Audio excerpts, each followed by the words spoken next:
സിറാജ് സിറാജ് സിറാജ് ഈ പേര് പറയാൻ പലർക്കും മടിയാണ്, അപ്രിസിയേഷൻ കൊടുക്കാൻ പലർക്കും മടിയാണ്. ഇന്ന് നടന്ന 5ാം ടെസ്റ്റിലെ 5ാം ദിനത്തിലെ മാസ്മരിക പ്രകടനത്തോടെ വീണ്ടും സിറാജ് എന്താണെന്ന് ലോകത്തുള്ള എല്ലാ കായിക പ്രേമികൾക്കും കാണിച്ചു കൊടുത്തു.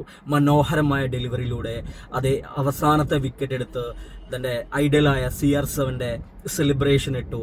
ഇന്നലെ നടന്ന ആ കളിയിൽ ഒരു ക്യാച്ച് നഷ്ടപ്പെടുത്തിയതുകൊണ്ട് ഹീറോയിൽ നിന്ന് വില്ലനായി എന്ന് മുദ്രകുത്തിയ ആ സിറാജിനെ ഒരുപക്ഷെ ഇന്ന് അവന് കൊടുക്കുന്ന വല്ലാത്തൊരു ഓപ്പർച്യൂണിറ്റിയിൽ അവസാനത്തെ ദിവസം അവൻ്റെ യഥാർത്ഥ കഴിവ് കാണിച്ചു കൊടുത്തു. പലപ്പോഴും ഇത് വല്ലാത്തൊരു സ്റ്റോറിയാണ്. ബിക്കോസ് ചെണ്ട എന്ന് മുദ്രകുത്തിയ ഒരു ബോളറെ ഒരുപക്ഷെ ഇന്ത്യയിലെ പല ബോളേഴ്സിനെയും അങ്ങനെ മുദ്രകുത്തി അവരുടെ കരിയർ നഷ്ടപ്പെടുത്തിയിട്ടുണ്ട്. പക്ഷെ അതിൽ നിന്ന് തിരിച്ചു വന്നു.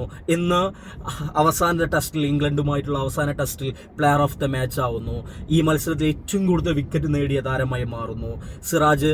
ഒരുപക്ഷെ വളരെ അൺറേറ്റഡ് ആയിട്ട് പലപ്പോഴും നമുക്ക് പലരും പറയാത്ത രീതിയിൽ, അപ്രിസിയേഷൻ കൊടുക്കാത്ത രീതി കാണാറുണ്ട്. പക്ഷെ തൻ്റെ കഴിവിൽ വല്ലാത്ത രീതിയിൽ ഉൾക്കൊണ്ട് ആ കഴിവിൽ പ്രതീക്ഷ അർപ്പിച്ച് അവസാന നിമിഷം വരെ പോരാടിയ ഒരു വാരിയറായി മാറിയതാണ് ഇവിടെ സിറാജ് എന്നുള്ളത്. തീർച്ചും ഈ പേര് വീണ്ടും നമുക്ക് പറയാം, സിറാജ് സിറാജ് സിറാജ്. അതോടൊപ്പം തന്നെ പ്രസീദ് കൃഷ്ണ, ഈ മുഹമ്മദും ഈ കൃഷ്ണയും ഒരുപോലെ ഒരുമിച്ച് നമ്മുടെ ടെസ്റ്റിൽ അവസാന മത്സരം വിജയിച്ച് ആ ടെസ്റ്റിനെ അത് സമനിലയാക്കി എന്നുള്ളതാണ്.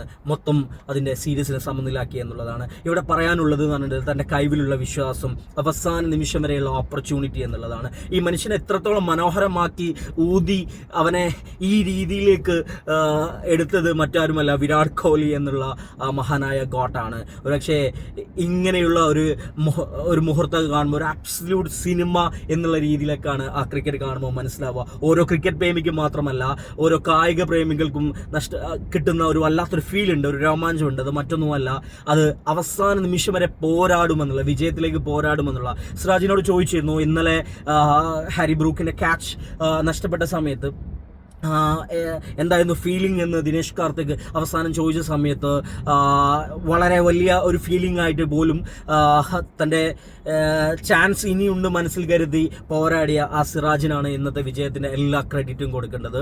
ഈ പേര് നമുക്ക് വീണ്ടും പറയാം, സിറാജ് സിറാജ് സിറാജ്. വെറും സിറാജ് അല്ല, DSP സിറാജ്.